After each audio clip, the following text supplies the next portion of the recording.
Bonjour et bienvenue pour ce nouvel épisode de Business et moi le podcast. Je suis Amélie Richard, je suis absolument ravie de vous retrouver aujourd'hui avec une nouvelle invitée qui est Caroline Liénard. Alors Caroline vient d'ouvrir son restaurant depuis un petit peu moins d'1 an sur Salon de Provence. Caroline a ouvert donc son restaurant qui s'appelle l'Atelier de la Chef. Caroline a un concept qui est génial, qu'on va découvrir donc à travers l'épisode. Je vous mets d'ailleurs des photos en avant-première de ces plats que j'ai pu déguster, donc tout à la fin de l'épisode. Je vous invite vraiment à aller faire un tour chez elle dès que vous êtes dans le sud, puisque c'est vraiment une pépite, j'espère, et je pense qu'on va beaucoup entendre parler d'elle. Caroline se livre aujourd'hui avec beaucoup de sincérité, beaucoup d'authenticité. C'est vraiment des mots, je trouve, qui la définissent.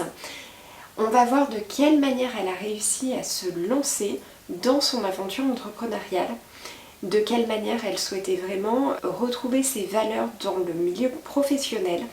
Et je trouve qu'on ressent vraiment ça à travers cet épisode, mais aussi à travers sa cuisine qu'elle nous propose.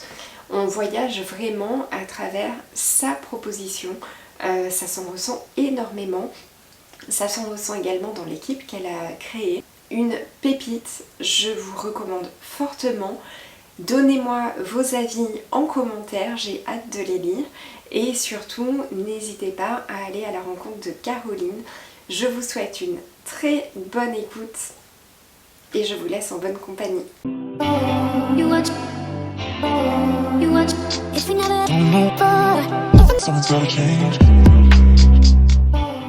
Alors, merci de me recevoir, Caroline.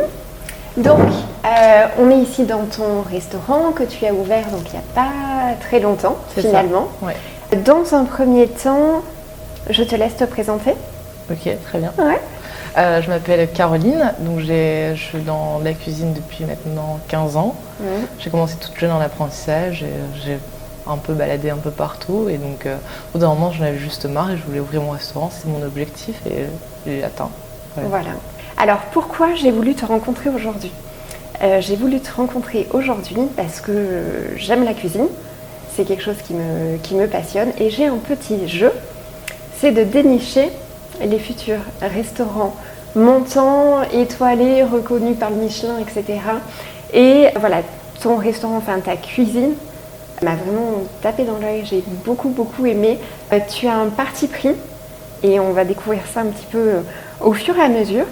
Si tu le veux bien, j'aimerais bien connaître un petit peu plus ton parcours, revenir un petit peu en arrière et vraiment rembobiner pour redécouvrir qui était la Caroline enfant. Ok. Petite, est-ce que tu avais des traits de caractère particuliers ? Comment tu te représenterais au niveau du caractère quand tu étais vraiment petite ? J'ai toujours été assez speed et assez volontaire dans le travail. Ça, c'était une éducation qu'on m'a donnée petite. Ma mère avait déjà fait ses études de cuisine, mais elle avait fait du maraîchage pour mon père finalement. Donc quand elle a vu que je démarrais sur de la cuisine, elle a transformé son rêve en réalité aussi, en transformant sa ferme en énorme restaurant. Donc elle a un restaurant dans le nord de la France, à 1000 km de là, de 150 couverts, où je l'ai aidé à faire son ouverture une fois que j'avais fait 2 ans d'apprentissage dans une entreprise. J'ai fait mes 2 ans d'apprentissage bac chez elle, où j'ai démarré l'ouverture. Avant de la laisser toute seule, et tous les 2 ans, toutes les sociétés que j'ai fait, entre chaque société, j'ai appris beaucoup et je lui donnais tout ce que je pouvais. À chaque fois, tous les 1 an, 2 ans, je revenais, je faisais les fêtes, j'essayais d'être au maximum présente pour tous les événements de l'année. Donc ça, c'est hyper intéressant. Donc en fait, tu dis ton papa était maraîcher. Oui. Tu as baigné en fait dans la culture, dans le produit légumes, et tout ça, exactement. Ah, c'est génial et ça s'en ressent derrière, c'est vraiment super. Et du coup, tu dis ta maman avait ce rêve-là déjà au départ ? Elle avait ce rêve, elle a fait ses études. Finalement, la vie en a décidé autrement, mais elle a gardé ça en tête. Et moi, le hasard a fait que je l'ai vue cuisiner petite et que je rêvais de faire ça. Et donc, elle ne me l'a jamais trop dit au début. Et après, finalement, elle m'a laissé rentrer dans la brèche et elle a dit bon de toute façon j'en ai marre, moi le maraîchage en France ça commence à retomber un peu, et donc à 13 ans elle a ouvert son restaurant, donc voilà. Ah, c'est hyper intéressant.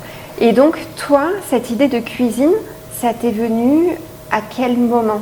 Quand tu étais adolescente ou déjà quand tu étais enfant, j'étais toute petite. En fait, on recevait de la famille à la maison et ma mère cuisinait la nuit et faisait le ménage le matin avant que les gens arrivent. Moi, je me levais pendant la nuit, donc 4-5 heures du matin quand elle cuisinait, pour pouvoir faire les toasts avec elle, les choses comme ça. Donc c'était un peu à l'ancienne, elle faisait des petites souris en forme de toast, machin, c'est des trucs très à l'ancienne. Mais moi, j'adorais faire ça. Et donc du coup, j'ai pris le truc de faire ça, après de temps en temps de faire un poulet le dimanche, de faire un gâteau, des choses comme ça. Ouais. Et après, voilà, une fois que je suis dans le métier, on m'aurait pas fait changer, quoi. Hyper intéressant. Et du coup, quelles sont les valeurs que t'ont transmis tes parents ? Le travail et le travail. Voilà.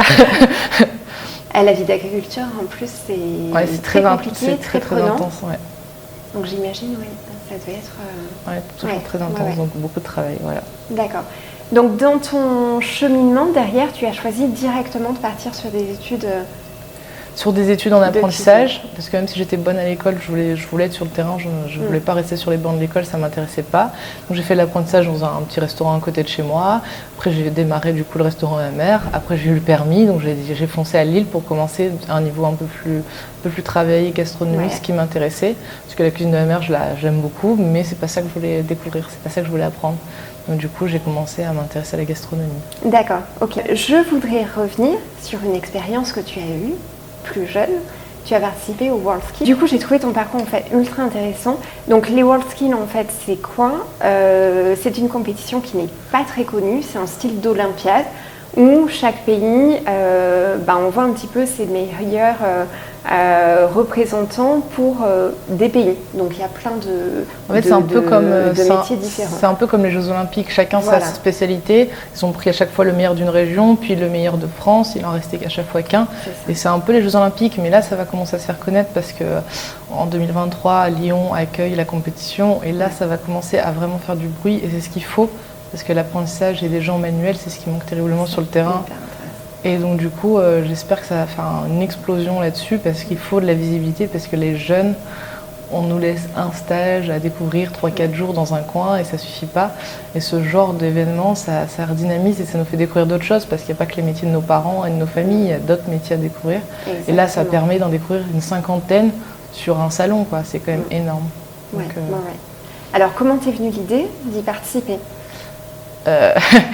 En fait, j'avais juste un camarade qui m'a dit je me suis inscrit au MAF, je vais les emmerder, mes patrons, parce qu'on était dans la même boîte, je vais les emmerder et je vais faire le concours. Et j'ai dit ok, bah moi vas-y, je vais le faire. Et quand j'ai été, en fait, c'était pas du tout les MAF sur qui s'étaient inscrits, il avait rien compris, c'est pas les meilleurs apprentis de France. C'était ce concours-là et je lui ai dit bon, vas-y, on va le faire. Sauf que moi, le détail, c'est qu'ils ont oublié de nous envoyer les sujets et que je l'ai eu 2 ou 3 semaines avant la compétition, le sujet. Du coup, j'avais plus voulu le faire et finalement, mon chef de l'école, il m'avait un peu poussé. Ouais. Et donc, j'avais quand même été et je faisais le concours un peu à contre-cœur et j'avais dit, moi, plus jamais je ferai de concours au jury qui me regardait parce que j'avais mal vécu le truc ou j'étais tombée dans un truc où je m'étais dit, oh là là, c'est trop dur, c'est trop pour moi. Et me dire, c'est bien dommage parce que tu t'en sors plutôt bien. Et je me dis, ah merde, j'avais pas cette impression, mais d'accord, ok, très bien. Et donc de là, effectivement, j'en ai fait 6, j'ai fait 6 compétitions là-dedans parce que ça m'a bien plu. C'est surtout l'ambiance générale, on se retrouve avec que des gens qui sont passionnés par leur métier, c'est la même dynamique. On s'en fiche finalement c'est la même dynamique où on essaye de sortir le meilleur de nous-mêmes en étant très jeunes et on se sent très vite à part et isolé. Et de se retrouver avec une 50aine d'autres jeunes comme ça, où tous ils se font de leur mieux, tous ils se donnent les moyens de réussir, c'est hyper constructif et c'est un sacré booster. Ça doit être hyper enrichissant. Ouais. Et donc finalement au WorldSkills, tu t'es bien débrouillée, tu as été sélectionnée donc parmi toutes les représentants de France, oui. Et donc tu es partie à Sao Paulo. Je suis partie à Sao Paulo, oui. Ouais. Oui, c'est ça. Et ça s'est bien passé là-bas ? Ça s'est bien passé. Après, on cherche toujours la perfection, donc c'est un peu compliqué pour un cuisinier. Ça s'est super bien passé. On n'a pas la médaille qu'on voulait. Mais niveau enrichissement, niveau découverte et niveau tout ça, ça a été très riche. Ouais. Ouais. Tu as eu également une belle préparation. Oui. J'ai vu, donc avec Ghislaine Ravian, ancienne jurée Top Chef. Oui. Tu as participé aussi apparemment dans les cuisines de l'Élysée. Oui, j'avais eu de l'aide aussi dans les cuisines de l'Élysée où c'est des rencontres, c'est des moments donnés dans sa vie où on laisse une opportunité. Ça avait commencé par les cuisines du Sénat, puis ça avait suivi dans les cuisines de l'Élysée où là j'ai eu un super feeling avec les chefs à l'intérieur, les sous-chefs de Guillaume Gomez et c'était un vrai coup de cœur où on s'est tout de suite compris. Donc j'ai passé pas mal de semaines à bosser mes sujets, à me remettre en question sur ce que je voulais faire et où amener les choses. Et enfin, c'est vraiment des gens en or, quoi. J'ai adoré cette expérience. C'est génial. Donc finalement, tu as préféré quoi? Être coachée par Ghislaine Arabian, les journaux à l'Élysée ou retourner chez ta maman au restaurant pour préparer? C'est pas comparable, mais en même temps, Ghislaine Arabian était juste venue ponctuellement quelques jours avant le concours, donc c'était limite presque trop tard. Et de femme à femme, on en exige énormément, et ça c'est très compliqué de femme à femme de se retrouver confrontée à des difficultés, tout ça. Et c'était un peu trop sur un tard que les cuisines de l'Élysée m'ont accompagnée tout du long. Où ma mère, par exemple, le concours, elle comprenait pas trop, elle pouvait pas trop m'apporter de choses, elle m'a juste apporté la chance d'avoir un salaire et de pouvoir continuer à travailler sur ce concours, ce qu'on a fait pendant 1 an. Donc ça me laissait beaucoup de liberté. Elle faisait un peu de pub, mais elle le faisait bien sur le bon cœur, quoi. Ouais. Mais c'était un soutien important. Mais c'est vrai que les cuisines de l'Élysée, non, c'était à part, quoi. C'est une belle expérience. Ouais. Y a-t-il un chef en particulier que tu admires? Il y en a trop. Ouais, celui qui te vient à l'esprit. Là, il y a 2 chefs de l'Élysée parce que voilà, c'est un état d'esprit qui est totalement à part et qui sort vraiment des cuisines, tout ça. Mais après, Alexandre Mazières, j'ai eu beaucoup d'admiration. Je vais y manger dans quelques semaines, j'ai hâte. Ouais, beaucoup parce que c'est une cuisine qui est amenée entre guillemets en toute simplicité, qui enlève tous ces superflus que je déteste, la nappe blanche, le truc, les 3 serveurs autour de nous qui nous quittent pas. Tout ça, je déteste. Moi, j'aime aller à l'essentiel. Et là, c'est un peu des tableaux d'œuvres d'art qui sont amenés tous en même temps. C'est pas toutes les 5 minutes on est interrompu. Ils ramènent tous en même temps. Ils nous expliquent comment ça se passe. Et de là, ils nous laissent déguster, apprécier ce moment-là. Et c'est une démarche que j'ai beaucoup, beaucoup aimée. Ouais. Ah, c'est chouette. C'est chouette. À côté de ça, donc après ton concours, tu as pas mal voyagé, baroudé. Oui. J'ai vu que tu as été au Canada, en Angleterre. Oui. Tu as travaillé également à la Dame de Pique. Oui. Pour Anne-Sophie Fink à Paris. C'est ça. Quelle expérience tu en retiens et dans quel type de restaurant finalement tu as préféré te former? Alors c'était tous des parcours très complémentaires. C'est pas à Londres chez Anne-Sophie, à Londres chez Linda Rose. C'était un poste où je commençais de zéro, où je parlais pas la langue. Bon, j'ai eu la chance d'être qu'on m'a pris sous l'oreille et qu'on m'a expliqué les choses. Il y avait beaucoup de Français aussi. Mais du coup, c'était un peu les produits du Périgord finalement qu'on travaillait à Londres. Où c'était un super niveau de étoilés que j'avais jamais fait dans une langue qu'on connaît pas. Donc ça a été plus que dur. Hyper et super dur tout ça, mais j'ai trouvé ma place et j'étais trop contente de l'expérience. C'est une autre ville, Londres aussi, c'est génial. Après, chez Anne-Sophie Pic, là j'ai voulu mettre sur la pâtisserie, parce qu'on m'avait pas laissé la chance de mon parcours à chaque fois. On me disait voilà, c'est cuisine ou pâtisserie. Dès qu'on rentre dans des grosses structures, des gastronomiques, ils veulent plus nous faire les deux. Exactement. Et donc du coup là je m'étais battue pour avoir une place en pâtisserie, ce qui avait marché. J'ai commencé tout petit, je suis montée très vite responsable. Où j'ai pu faire pas mal de desserts que Anne-Sophie Pic validait et que j'avais à la carte. Donc ça, c'était assez gratifiant d'avoir sa petite équipe à soi, c'était gratifiant. Donc ça, c'était hyper particulier en soi, c'est très différent. Et le Canada, c'était plus un challenge. Ça faisait longtemps que j'en rêvais de vivre ce truc-là. Je voulais comprendre pourquoi tout le monde allait là-bas. Et après, moi, en tant qu'épicurienne, je voulais un super niveau gastronomique. Je n'ai pas trouvé ce niveau étoilé que j'espérais. Mais par contre, j'ai trouvé des produits que j'aurais jamais vus en France. Des poissons d'Atlantique, une façon de travailler, une démarche qui est complètement différente. Et niveau de découverte de produits, ce que j'adore, c'était hors norme. Donc ça sera à refaire aussi, quoi. Tout était top. Génial. Et alors, qu'est-ce qui s'est passé? 2021, tu as décidé de te mettre à ton compte. Qu'est-ce qui s'est passé? C'est un rêve que tu as toujours eu, mais qu'est-ce qui a déclenché ça finalement? L'élément déclencheur, c'est le ras-le-bol. C'est le ras-le-bol de... Moi, j'étais dans le Luberon dans un domaine et le côté trop attrape touriste, trop de chiffre d'affaires, trop d'augmentation de prix, trop... Moi, j'aime être fidèle au client. Enfin, je veux pas le trahir en se moquant de lui, en augmentant les prix sans raison, en faisant du chiffre. C'est pas ma démarche de multimillionnaire, sinon je ferais pas ce métier-là. C'est de donner du plaisir. Et là, c'était trop de l'abattage, ça m'avait vachement écœurée. Et du coup, je me suis dit, là, il faut que je me lance parce que je suis tellement plus en désaccord avec tout ce qui se fait que même si je change d'entreprise encore, ça ne changera rien. C'est que je suis pas prête, je me sens pas prête, mais en fait, il faut que j'y aille parce que rien, ça n'ira jamais en fait. Ça, c'est vraiment un truc que je remarque énormément chez les entrepreneurs, une sensation de ras-le-bol, soit Enfin, dans la manière de faire. Ouais, on partage plus les convictions. Et c'est compliqué quand on a un caractère et qu'on sait la façon dont on veut faire les choses. C'est compliqué après de se taire et de laisser faire les choses. Donc non, fallait que je me lance. C'est hyper intéressant. Quel était ton état d'esprit au moment de te lancer? Mort d'inquiétude, stressée, pas sûre de moi, chiante, infernale, enfin tout ce qui est super. Ouais. Horrible. C'était hyper stressant. Après, j'ai pas mal été entourée, accompagnée à ce moment-là. Et c'est vrai que quand j'ai visité ici, que c'était finalement des ch'tis comme moi, où il y a eu un feeling qui s'est fait tout de suite, je me suis dit, il y a un destin qui s'est fait là, il faut que j'y aille, il faut que j'arrête de me poser des questions. C'était quand même pas évident quand on se remet autant en question que moi. Ouais. Mais il y avait un truc qui faisait que c'était ici, il n'y avait pas... Et puis tu es quand même hyper loin. Enfin, tu me dis tes parents habitent au nord de la France. Donc c'est vrai que c'est à Lons-Provence. Oui, c'est hyper loin. Après, moi, je voulais mon indépendance. Je voulais pas être la fille de quelqu'un. Et j'étais contente. J'étais trop contente d'être dans le sud, ce côté soleil, ce côté joie de vivre, tout ça. Je voulais faire Moi, mon but, c'est tout le temps des challenges où je fais mes preuves par moi-même et je recommence à zéro, toujours de zéro. Donc là, s'installer à côté de chez moi, c'était du pain béni. Non, je voulais un challenge où on recommence à zéro. Et je l'ai. Derrière, alors, comme tout chef d'entreprise, en fait, il y a une vraie stratégie à réfléchir, à mettre en place. Notamment dans le monde du restaurant, donc c'est le choix du menu, de la carte, même le restaurant lui-même, la déco, enfin tout ça. Toi, tu as un concept que j'ai beaucoup aimé, qui est le menu à l'aveugle. C'est pas courant, c'est déroutant pour certains clients. J'ai vu l'autre fois justement des gens qui hésitaient à lâcher prise et à se dire non mais je vais pas savoir ce que je vais manger. Moi j'adore ça. On part à l'aventure et vraiment tu nous emportes dans ton univers en fait. Donc ça c'est ultra intéressant. Comment tu as eu toute cette réflexion, toute cette démarche? Après menu à l'aveugle, ça se voit beaucoup de restaurants gastronomiques à cause des problèmes de recrutement. Pour avoir toujours du produit frais ou pour justement monter en gamme, on fait beaucoup de menus uniques. Moi, le seul problème dans le menu unique, je trouve, c'est qu'on n'a pas de boussole dans cette histoire. C'est qu'en fait, on nous balance un truc, des riz de veau, des choses un peu particulières, on s'y attend pas et c'est un peu trop contraignant. Donc je me mettais à la place du client en me disant, moi, si on m'impose trop les choses, je vais pas apprécier.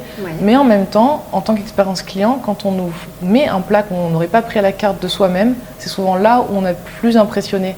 Et donc je voulais à la fois impressionner, entre guillemets, enfin surtout surprendre, c'était le mot, surprendre, et à la fois pas trop imposer. Donc cette histoire d'avoir une petite ardoise rassurante, 2 entrées, 2 plats, 2 desserts qui changent tout le temps, pour ceux qui veulent aller à l'essentiel, qui sont... Et ce voyage, en fait, beaucoup de chefs fusionnent l'Asie, font beaucoup de mélanges asiatiques, c'est un effet de mode, tout ça. Mais du coup, ça raconte pas trop d'histoire. En fait, on est balancé dans un univers sans trop comprendre ce qui nous arrive. Et moi, je suis passionnée de voyage, passionnée de cuisine et passionnée de pâtisserie. Et je voulais réunir tout ce qui fait partie de moi dans un même univers.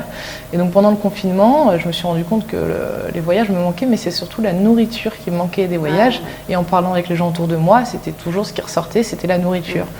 Et donc, du coup, j'ai dit, on va travailler dans ce sens-là et on va essayer de créer une petite histoire et de créer un nouveau voyage chaque fois pour amener de peps et de voyage dans la vie des gens, quoi. Ouais. Donc ça c'est hyper bien. J'adore en plus la présentation du menu. C'est hyper original. Pour info, donc on a un petit billet avec une destination surprise. C'est hyper original. Ouais, on essaye d'ouvrir ce petit truc et en plus ça casse les gens qui arrivent de mauvaise humeur ou des gens qui arrivent, ils veulent parler de leurs soucis, tout ça. Finalement ils ouvrent cette pochette et ça leur casse de leur routine. Ils se disent attends, ils me proposent là de faire Luberon, Inde. Mais c'est quoi ce délire? Et du coup, ça les interpelle, ça les fait réfléchir à autre chose, penser à autre chose, et ça casse un peu leur routine. Ouais, je suis complètement d'accord. On voyage directement, en fait. Jusqu'à présent, donc là, ça fait un peu moins d'1 an que tu as créé l'entreprise, donc que tu as commencé à mûrir le projet. Un peu plus de 6 mois que tu es ouvert. Oui. Jusqu'à présent, quelle est ta plus grande fierté? Que les gens reviennent. Que j'ai quelques clients qui reviennent à chaque voyage, qui se rendent malades s'ils loupent un voyage parce que ça change tous les mois. Ça, c'est une grosse fierté d'être acceptée auprès des gens de salon parce que je ne suis pas d'ici. Donc de voir les commerçants qui viennent, pour moi, c'est hyper flatteur. Le bouche à oreille qui se fait autour, sachant que je suis venue, j'ai un peu rien demandé à personne et j'ai fait mon petit coin. Et d'être acceptée, c'est une grosse fierté. Et à contrario, ta plus grande difficulté que tu as réussi à surmonter? Accepter de ne pas faire les choses parfaitement, c'est compliqué. que des fois décevoir un peu des clients ou juste un produit qu'ils ont moins aimé ou de ne pas être à la hauteur parce qu'il y a des moments c'est un peu la course, il y a des problèmes de personnel, tout ça, et d'accepter que ils n'ont pas eu un service parfait et que c'est de notre faute, c'est compliqué quoi. Ouais, mieux vaut fait que parfait. Ouais, c'est vrai, mais c'est pas évident. Il y a quelque chose qui est très compliqué aussi quand on démarre, c'est également le recrutement. Toi, j'ai pu voir que tu étais bien entourée. Comment tu as pu justement te lancer directement avec des personnes un peu de confiance? Alors moi je me serais pas lancée toute seule dans tous les cas. Financièrement j'avais aucun problème à me lancer toute seule. Mais c'est plus pour l'aspect psychologique où une entreprise comme un restaurant, il faut être minimum 2 quoi. C'est pas un salon de coiffure, il faut être minimum 2. Et en fait j'ai rentré dans les cuisines de chez Pic quelqu'un que j'avais en pâtisserie. On s'est jamais trop perdu de vue, on était beaucoup sur la même longueur d'onde. Et donc quand je lui ai dit vas-y, est-ce que tu me rejoins sur le projet parce que j'ai vraiment besoin de quelqu'un sur qui j'ai confiance, qui va gérer la salle de son mieux, la partie vin, la partie pâtisserie aussi. Et du coup elle était partante et c'est vrai que de partager un peu ses ennuis et ses moments de bonheur et d'avoir un bras droit, ça nous rajoute 2 bras et une tête quoi. Donc en fait c'est surtout sur elle, c'est surtout un binôme qu'on fait actuellement et après on essaye de trouver au mieux, de compléter l'équipe au mieux quoi, mais c'est pas toujours évident. Non, c'est pas évident. L'autre difficulté également quand on est chef d'entreprise, c'est de manier un peu une économie. Donc il faut apprendre à fixer ses prix. Pareil, en général, tu t'es endetté pour acquérir le restaurant. Comment tu arrives à gérer un peu cette pression-là? C'était un peu compliqué au début, on était un peu à tâtons, c'est compliqué de calculer le coût de revient surtout nous on change beaucoup, de fixer ses prix en fonction du voisinage, c'est pas forcément une solution non plus.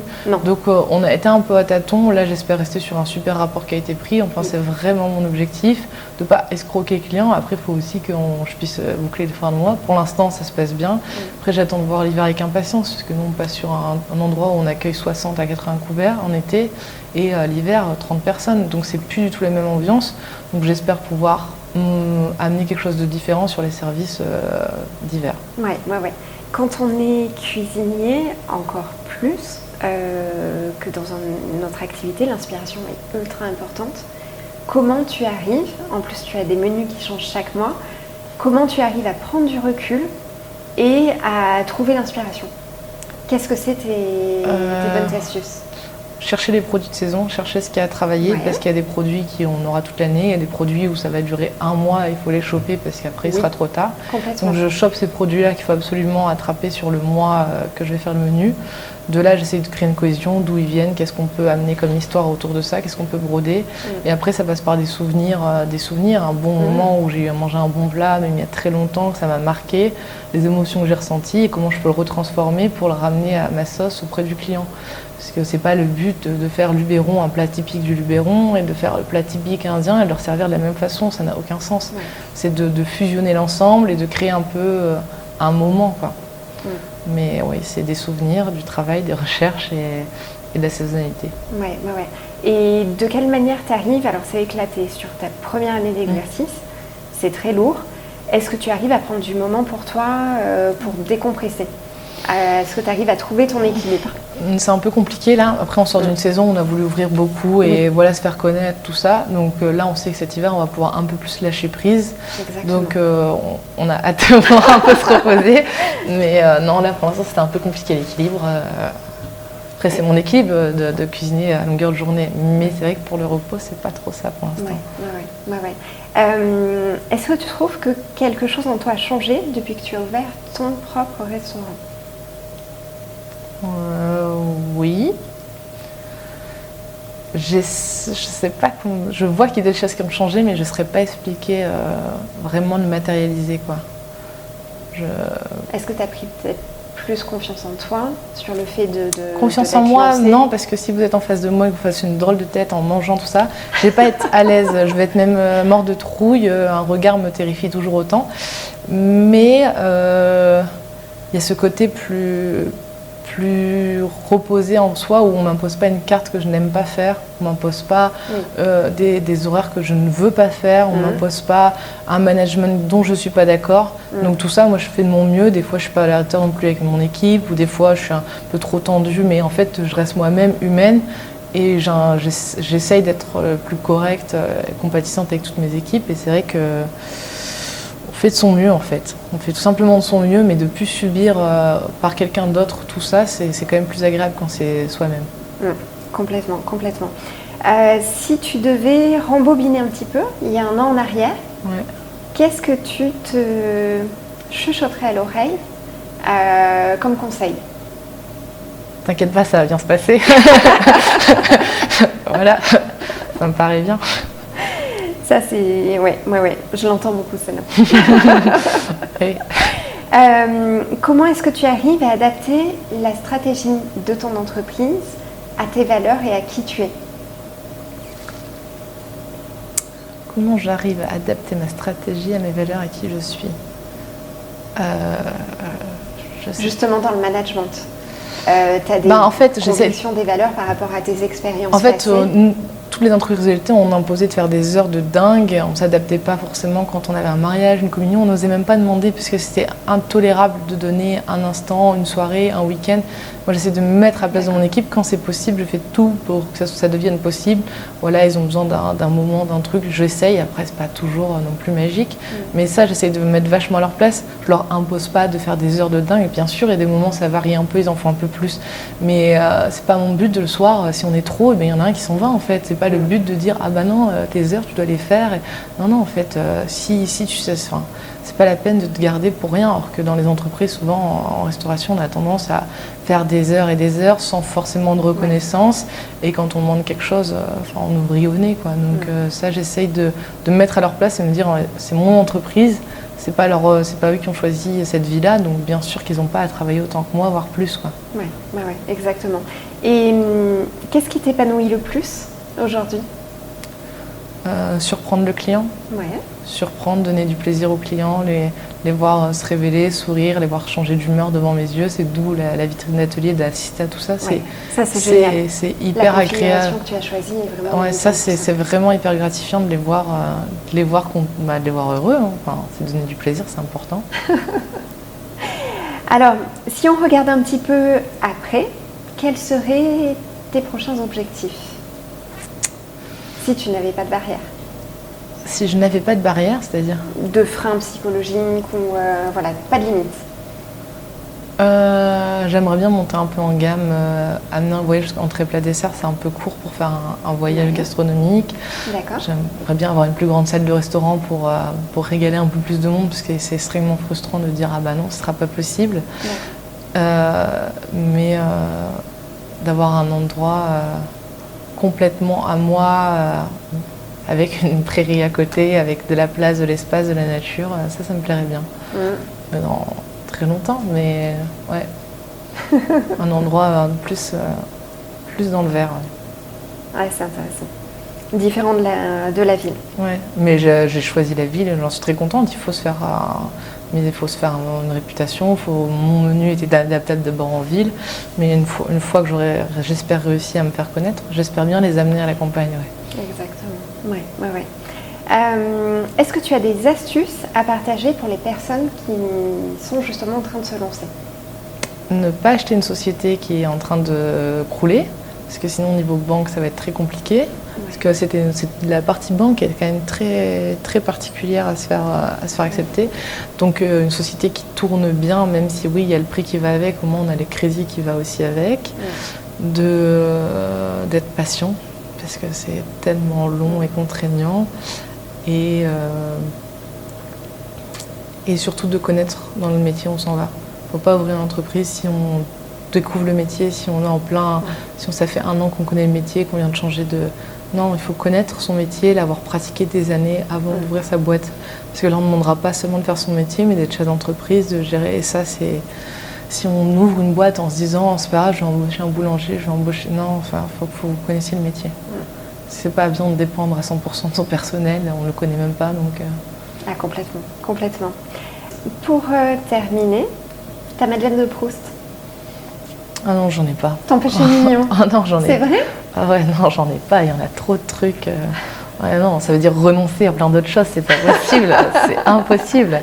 Non, c'est très cyclique, c'est impossible. Tu n'as pas de plat préféré?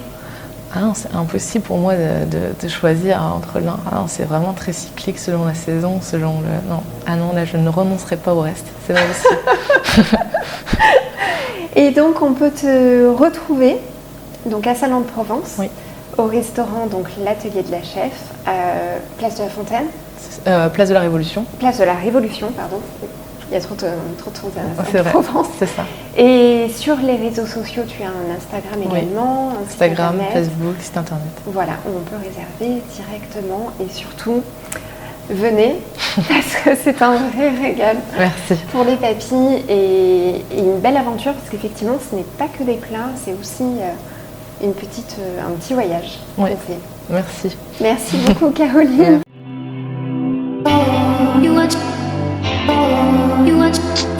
Don't know, someone's gotta change.